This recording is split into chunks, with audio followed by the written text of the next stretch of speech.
Good evening, sir. Good evening, sir. Good evening. Good evening. Good evening, sir. Good evening. Good evening. Good evening, sir. Good evening, sir. Good evening, sir. Good evening, sir. Universally good evening. Universally, yeah. બસ. Good evening, sir.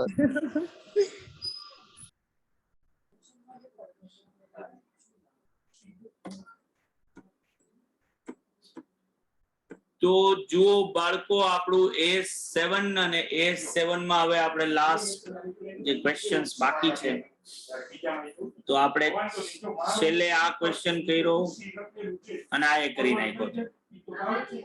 Question 6 એક કરી નાખ્યો તો બરાબર ને? Yes, sir. તો હવે જુઓ એક કોમ્પ્રિહેન્સિવ ક્વેશ્ચન અને બહુ જ જોરદાર. ક્વેશ્ચન નંબર 5 જે છે ને બાળકો એ એકચ્યુઅલમાં A7 નું આખું રિવિઝન છે. જ્યાં તમને કીધું છે જુઓ NDL Limited began operation of its construction division on 1st April 2003 and entered into the contracts for two separate projects X and Y. X project contract price was 6 lakhs and provided penalties of 10,000 per week for late completion. Although during 2003-4 the X project had been on schedule for timely completion, it was completed 4 weeks late in February 2005. The Wise project original contract price was 8 lakh rupees and due to change in order during January 2005. બોલો એક જ minute બાળકો. હા હા તમને હમણાં link મોકલેલામાં add કરે એટલે તમને સાંજે જ ઓલામાં લિંક એ મોકલી જ દેશે. એડ કરી દે ને સવારે 8 વાગે એમાં ટાઈમ ટેબલ આવશે જ ઓકે સર ગ્રુપમાં. It was completed for 4 weeks late in February 2005. The Wise project original contract price was 8 lakh rupees and due to change in orders during January 2005, contract price has been increased by 40,000 rupees. The following data pertains to separate long-term construction project in progress. જેમાં as on 31st March 2004, cost incurred to the date તમને આપી છે X અને Y ની. Estimated cost હજી કેટલી incurred થશે એના વિશે કીધું છે. Billing આપ્યું છે અને cash collection આપ્યું છે. As on 31st March 2005, cost incurred to the date આપ્યું છે, estimated cost આપી છે અને billing અને cash collection આપ્યું. આપણે prepare schedule showing NDL Limited gross profit and loss for the year ended 31st March 2004 and 31st March 2005 is per A7 ગણીને દેવાનું છે. તો જો કોન્ટ્રાક્ટ X ની વાત કરું ને બાળકો તો એની મારે કોન્ટ્રાક્ટ રેવન્યુ નક્કી કરવી પડે પેલા વર્ષ માટે. તો કોન્ટ્રાક્ટ પ્રાઇસ એની 6 લાખ રૂપિયાની હતી. ફર્સ્ટ યરમાં 6 લાખ રૂપિયા છે પણ સેકન્ડ યરમાં 6 લાખ ન રહે કારણ કે અહીંયા પેનલ્ટી નું પ્રોવિઝન હતું અને સેકન્ડ યરમાં જો તમને ત્યાં પેલા પેરેગ્રાફમાં કીધું છે કે 10,000 રૂપિયા પર વીક પેનલ્ટી હતી અને કોન્ટ્રાક્ટ X 4 વીક મોડો પૂરો થયો છે. તો 40,000 પેનલ્ટીઝ ના નીકળી જાય તો સેકન્ડ યર માં 5,60,000 રૂપિયા રેવન્યુ થઈ જાય. ફર્સ્ટ યર માટે 6 લાખ, સેકન્ડ યર માટે 5,60,000. આવું જ વાય માટે થાય કે વાય માં પેલા વર્ષ માટે તો 8 લાખ રૂપિયા રહે પણ બીજા વર્ષમાં એની કોન્ટ્રાક્ટ પ્રાઇસ માં વધારો થયો છે 40,000 તો સેકન્ડ યર માટે આવે 8,40,000. સાવ સાચું બાળકો અહીંયા સુધી? Yes, sir. Yes, sir. हाँ, sir. હવે ઓબ્વિયસલી તમે જો જોશો કે સેકન્ડ પાર્ટ મારે જે કરવો પડે પર્સન્ટેજ ઓફ કમ્પ્લીશન. તો કોન્ટ્રાક્ટ X પેલા વર્ષમાં 90% પૂરો થયો કારણ કે 3,60,000 ઇન્કર્ડ થયા છે અને હજી 40,000 બીજા થશે એટલે 4 લાખની ટોટલ કોસ્ટ થાય. સેકન્ડ યરમાં 100% થઈ ગયું. કોન્ટ્રાક્ટ Y જે છે એ પેલા વર્ષમાં 50% થયો પૂરો કારણ કે 4,10 ના થયા છે અને 4,10 હજી ઇન્કર્ડ થશે એટલે 50% અને બીજા વર્ષમાં એ ઓબ્વિયસલી 80% કમ્પ્લીટ થયો ગણાશે. બરાબર કે નહીં બાળકો? Yes, sir. हाँ, sir. તો જો મેં અહીંયા કર્યું છે એવું કરવું પડે તમારે. Calculation of contract revenue contract X માટે યર 1 યર 2, કોન્ટ્રાક્ટ Y માટે પણ યર 1 અને યર 2 અને પછી percentage of completion contract X માટે યર 1 યર 2, કોન્ટ્રાક્ટ Y માટે પણ યર 1 યર 2 તો આ બે ટેબલ બનાવી નાખો બાળકો. ત્યાં હું જરાક આ શીફા ભેગી 2 મિનિટ વાત કરી લઉં. બધાને સમજાઈ ગયું છે ને અહીંયા સુધી? હા સર.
થઈ ગયું બાળકો?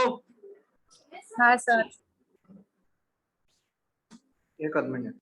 1 મિનિટ.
Done, sir.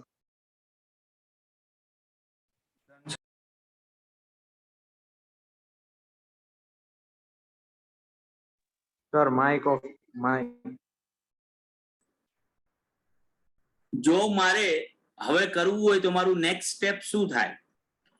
તો કે ઓબ્વિયસલી મારી પાસે હવે કોન્ટ્રાક્ટની રેવન્યુ પણ છે અને કોન્ટ્રાક્ટનું કમ્પ્લીશન સ્ટેજ છે. હવે મારે પ્રોફિટ કે લોસ ગોતવાનો છે, તો હું પેલા કોન્ટ્રાક્ટ એક્સ માટે વાત કરું. આપણે આગળ જે રીતે ટેબલ બનાવતા હતા એ જ રીતે recognise still date, recognise still previous year અને recognise in current year. Contract X ના પહેલા વર્ષનું કમ્પ્લીશન સ્ટેજ 90% છે અને 6 લાખની રેવન્યુ છે. તો 6 લાખના 90% કરીએ તો 5,40,000 રૂપિયા કોન્ટ્રાક્ટ રેવન્યુ થાય. પ્રીવિયસ યર સુધીમાં તો કાંઈ રેકગ્નાઇઝ કર્યું જ નહોતું, એટલે 5,40 એ 5,40 કરન્ટ યર ના બને. એની સામે કોન્ટ્રાક્ટની કોસ્ટ 3,60,000 ની છે, તો પ્રોફિટ 1,80,000 આવે, જે ટીલ ડેટ સુધીનો આવે અને રેકગ્નાઇઝિંગ કરન્ટ યરમાં પણ એ જ આવે. હવે સેકન્ડ યરમાં શું થાય? તો કે સેકન્ડ યરમાં 100% છે ને 100% કોના કરવાના? તો કે 5,60 ના, કારણ કે રેવન્યુ 5,60 છે એટલા માટે. બરાબર. એની સામે ખર્ચો કેટલો હતો? કે ખર્ચો 4,50,000 રૂપિયાનો, તો 1,10,000 નો પ્રોફિટ થાય. હવે 5,60 માંથી પ્રીવિયસ યર સુધીમાં 5,40 રેકોગ્નાઇઝ થઈ જ ગયા હતા અને ઓબ્વિયસલી 4,50 માંથી 3,60 પ્રીવિયસ યરમાં રેકોગ્નાઇઝ થઈ ગયા હતા. તો પ્રોફિટ ઓલરેડી 1,80,000 નો આપણે રેકોગ્નાઇઝ કરી લીધો હતો. તો કરન્ટ યરની રેવન્યુ 20,000 થાય અને ખર્ચો 90,000 થાય. એટલે કરન્ટ યર નો લોસ કેટલો આવે કોન્ટ્રાક્ટ એક્સ માં? 70,000 રૂપીસ. બરાબર છે બાળકો? કોન્ટ્રાક્ટ એક્સ માટે. હા સર. હવે કોન્ટ્રાક્ટ વાય ની જો વાત કરીએ તો કોન્ટ્રાક્ટ વાય માં તો હું જ્યારે જોઉં છું, આગળ આપણે ક્વેશ્ચન કર્યા છે કે કોન્ટ્રાક્ટની રેવન્યુ 8 લાખની છે ફર્સ્ટ યર ના અંદર, બરાબર, અને એની સામે એની ટોટલ કોસ્ટ 8,20 ની થાય છે. 4,10,000 ઇન્કર કર્યા ને 4,10,000 હજી એસ્ટિમેટ કરી રહ્યા છે. તો અત્યારથી જ મને એ ખબર છે કે એક્સપેક્ટેડ લોસ 20,000 નો થવાનો. તો એને હું ઇમિડિયેટલી રેકોગ્નાઇઝ કરી નાખીશ. બરાબર છે, રાઈટ. યર 2 માં શું થશે? તો કે યર 2 માં કોન્ટ્રાક્ટ રેવન્યુ થઈ જશે 8,40 ની, જે આપણે ગોઈતું છે વર્કિંગ ના, અને એની સામે ટોટલ કોસ્ટ 9 લાખની થઈ જશે, કારણ કે 7,20 ની ઇન્કર કરી છે ને 1,80 હજી આપણે એસ્ટિમેટ કરી રહ્યા છે. તો યર 2 માં એક્સપેક્ટેડ લોસ વધી જાય છે 60,000 છે, જેમાંથી 20,000 તો મેં લાસ્ટ યર રેકોગ્નાઇઝ કરી નાખ્યો છે એક્સપેન્સ તરીકે. તો યર 2 માં કેટલો લોસ પ્રોવાઈડ કરવાનો આવશે? 40,000 રૂપિયા. એટલે તમે જો આ ક્વેશ્ચન ને જુઓ ને, તો આ એક જ ક્વેશ્ચન માંથી તમને કેટલી વસ્તુ શીખવા મળે કે એક તો કોન્ટ્રાક્ટ રેવન્યુ કઈ રીતે મળે, તો એક્સ અને વાય ની કોન્ટ્રાક્ટ રેવન્યુ ગોઈતી, પર્સન્ટેજ ઓફ કમ્પ્લીશન, બરાબર, પ્લસ આપણે જે ટ્રેડિશનલ વે માં પ્રોફિટ લોસ ગોતતા હતા એનું આવું ટેબલ બનાવતા હતા. તો એ કોન્ટ્રાક્ટ એક્સ માટે જો આવું ટેબલ બનાવ્યું જે ટ્રેડિશનલ વે માં કરતા હતા, અને જો લોસ મેકિંગ કોન્ટ્રાક્ટ હોય તો શું થાય, તો એ પણ આવી. કોન્ટ્રાક્ટ વાય પેલા વર્ષથી જ કેવો છે? Loss making. તો એનું પણ કેલ્ક્યુલેશન આપણે બતાવ્યું. તો ઓલમોસ્ટ આખું A7 જો એક સિંગલ ક્વેશ્ચન થી રિવાઇઝ કરવું હોય ને, તો એ આ ક્વેશ્ચન નંબર 5 છે. બરાબર, બોલ ને. અરે બાપા, પાછો લેક્ચર માં આવી ગયો.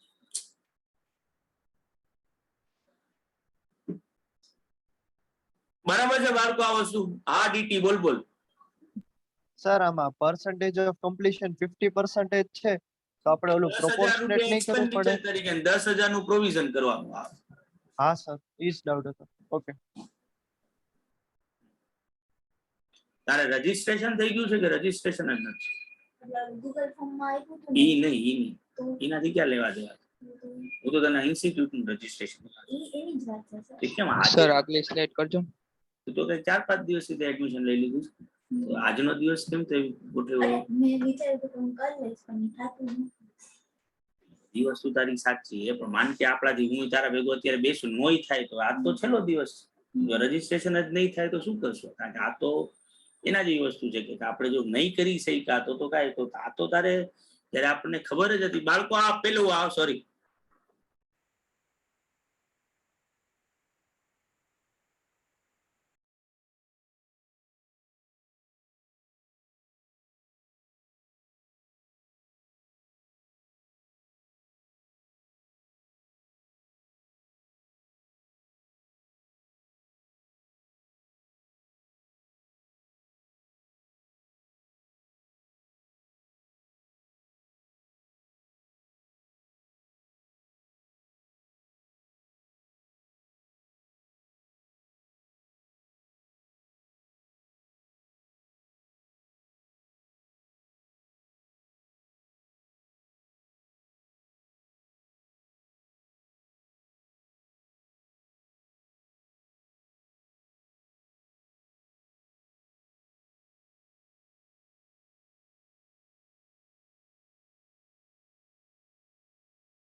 બાળકો થઈ જાય તો મને કહેજો.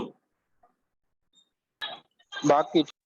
આ કોન્ટ્રાક્ટ એક્સ નું યર 1 અને યર 2 પછી મને કહેજો એટલે હું સ્લાઇડ ચેન્જ કરું.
Done, sir.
બધાને થઈ ગયું ને બાળકો? હા, sir. Yes, sir. હા, sir.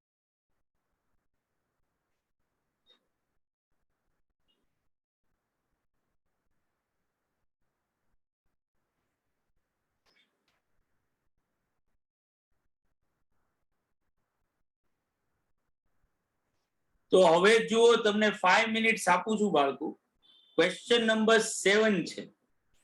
હવે આ તમે જ વાંચો અને લગાવો ત્યાં હું ખાલી એક નાનકડું કામ પૂરું કરી લો એ સમયમાં. હા સર કાંઈ વાંધો નહીં.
બારમાનું આવ્યું છે ને રિઝલ્ટ? તો બારમાનું રિઝલ્ટ ને લઈને આવ્યું છો પ્લસ સ્કેન કર્યા છે બધા યુએ કઈ મેં કઈ કર્યું નથી. એમની રીતે કોઈને પૂછ્યું જ નથી ઓફિસમાંથી હજી સુધી ક્યારે કે કેમ રજીસ્ટ્રેશન કરાવવાનું કે કેમ કેવું કઈ? ના મેં નહોતું પૂછ્યું. બહુ મોડું થયું.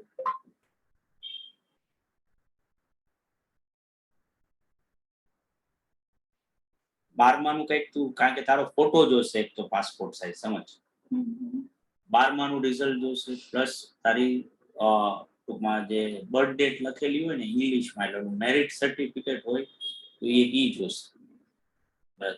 જેના ફોટો પાડીને અપલોડ કરવા પડશે. કઈ છે તારી પાસે અત્યારે ઓન કોઈ વસ્તુ નથી? કઈ બાજુ રહ્યો તો? ગોપાલનગર સર. એટલે કેટલી કે ગોપાલનગર એમ મને ખબર ન પડે ને કઈ બાજુ આવે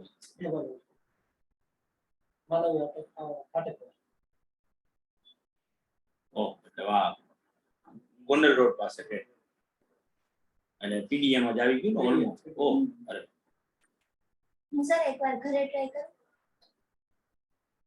કરી શકીશ કારણ કે આજે 12 વાગે હજી લોકો એક્સટેન્શન નો કે એનો કોઈનો હજી સુધી મેસેજ આવ્યો નથી. આજે છેલ્લો દિવસ. જો 12 વાગ્યા સુધી તારે નહીં થાય તો તારી એક્ઝામ 6 મહિના પાછળ જશે. હા એટલે શું તમારી પાસે સ્કૂટર શું છે? બરાબર ને? તો તું જા ભેગી અને પાછા આવો હાફ એન આવરમાં. જો ફોટો લઈ લે. ફોટો છે તારી પાસે? હા છે. બારમાનું રિઝલ્ટ, હા, મેરિટ બધી સર્ટિફિકેટ વસ્તુ આ તમે બધું લઈને આવ.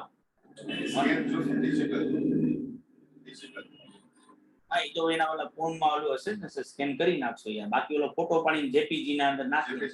હા એમાં ફોટામાં ને એમાં ચાલી જાય છે. 100 કેબી થી નીચે કરવાનું હોય છે. એ ઓલા વોટ્સએપમાં મોકલી દેવાનો એટલે આપોઆપ 100 કેબી ની નીચે આવી જાય. જા જા જા બરાબર ને? જલ્દી આવ જા.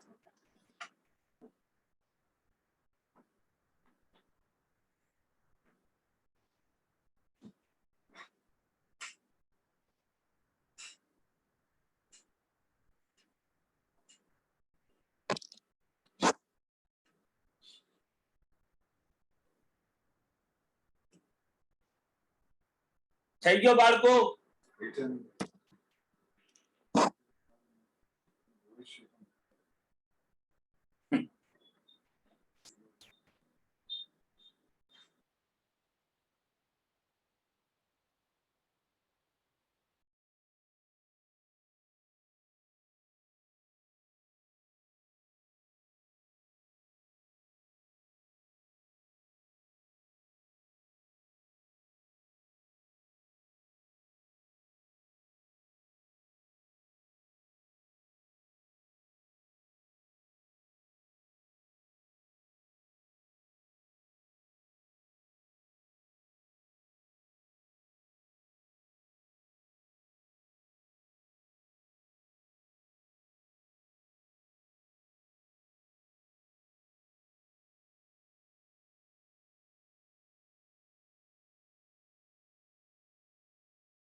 એ થઈ ગયો બાળકો? ના સર. હા એટલે જ ને sir. આ તો મને આ છોકરીનું આપણે એમ થાય એટલે બાકીની તો નોર્મલ કોર્સમાં મેં એને કહી દીધું હોત કે ભાઈ તું કરી લીધા.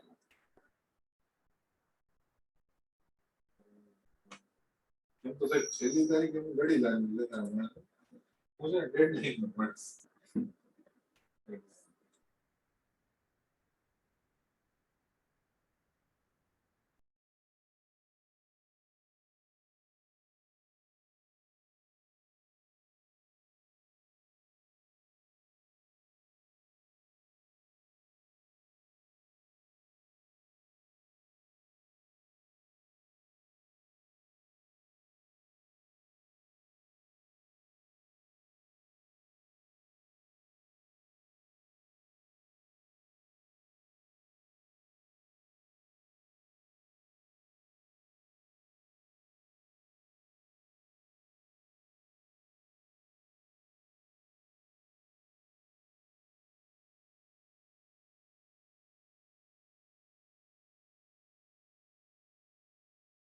તો બાળકો જરાક જોઈ લ્યો હવે.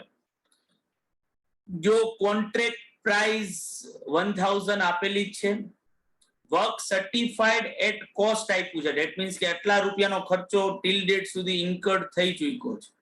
વર્ક નોટ સર્ટિફાઈડ આપ્યું છે એટલે એ ખર્ચો એવો છે કે જેનું સર્ટિફિકેશન નથી મળ્યું, એ ખર્ચો થઈ જ ગયો છે. અત્યાર સુધી જો મારે ટીલ ડેટ સુધીનો ખર્ચો ગણવો હોય તો 605 થયો છે. એની સામે હું એસ્ટિમેટ કરી રહ્યો છું 495 એટલે 1100 ટોટલ કોસ્ટ જે છે એ થાય અને એની સામે 1000 ની રેવન્યુ. એટલે ઓબ્વિયસલી જો હું સમને ગણું તો કોન્ટ્રાક્ટ રેવન્યુ છે 1000 ની, એની સામે કોસ્ટ ઇન્કર્ડ ટીલ ડેટ થાય 605 અને એસ્ટિમેટેડ કોસ્ટ 495 તો ટોટલ કોસ્ટ આવે 1100 એટલે મારો એક્સપેક્ટેડ લોસ આવે 100. percentage of completion જે છે જો હું કરવા જાઉં તો obviously 605 divided by 1100 55% કામ પૂરું થઈ ગયું કહેવાય. સબસ્ટેન્શિયલ કોન્ટ્રાક્ટ પૂરો થયો છે. તો જો વ્યવસ્થિત આન્સર આખો લખીએ તો આ 100 લાખ રૂપિયાનો લોસ અત્યારે જ પ્રોવાઈડ કરવો પડે કોન્ટ્રાક્ટમાં, બરાબર, irrespective of the stage of contract. પણ સબસ્ટેન્શિયલી કમ્પ્લીટેડ છે તો જેટલો પ્રપોઝનેટ કોન્ટ્રાક્ટ પૂરો થયો છે એટલા પર્સન્ટેજ આપણે ટૂંકમાં લોસ ઉપર અપ્લાય કરવાના. તો 100 ના 55% કરીએ તો 55 લાખ એક્સપેન્ડિચર તરીકે ડેબિટ થાય અને બાકીના 45 lakhs નું તમારે પ્રોવિઝન કરવાનું આવે. સાચું છે બાળકો? હા સર. Yes sir. લગાવો.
તો બાળકો મેં પીડીએફ તો તમને ગ્રુપમાં શેર કરી દીધી છે આ બેની થિયોરીની એઝ વેલ એઝ ફોલ આપણા ફાઇનલ અકાઉન્ટ્સ ઓફ કંપની. हाँ हाँ सर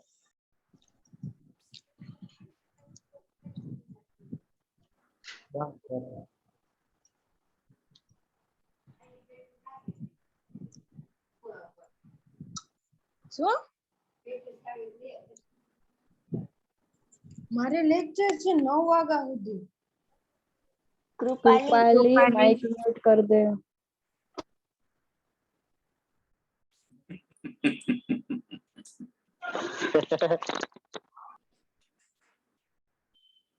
બધાને ક્લિયર ને બાળકો? हाँ सर. Sir 1 minute.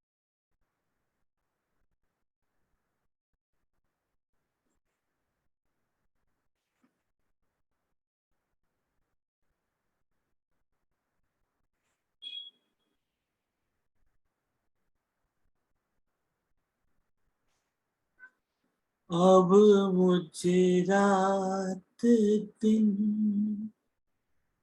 तुम्हारा ही ख्याल है, क्या कहूँ प्यार में दीवानों जैसा तुम्हारा ही ख्याल.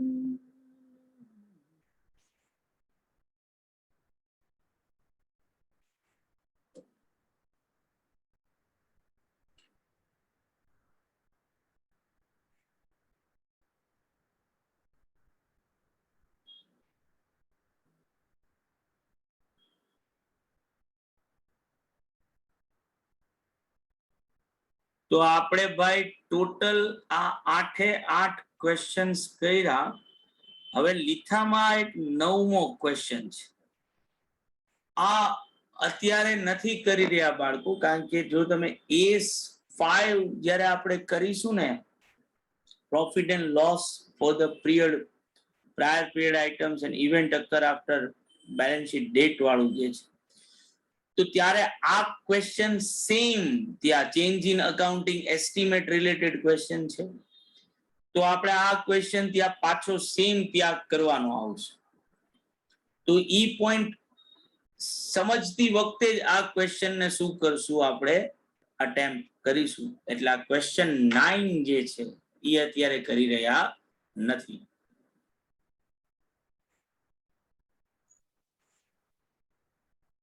અને આ થઈ જાય એટલે મને કહેજો.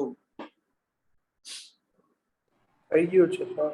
डन से सर. Done sir.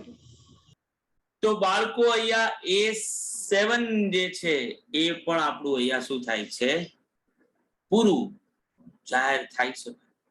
બરાબર.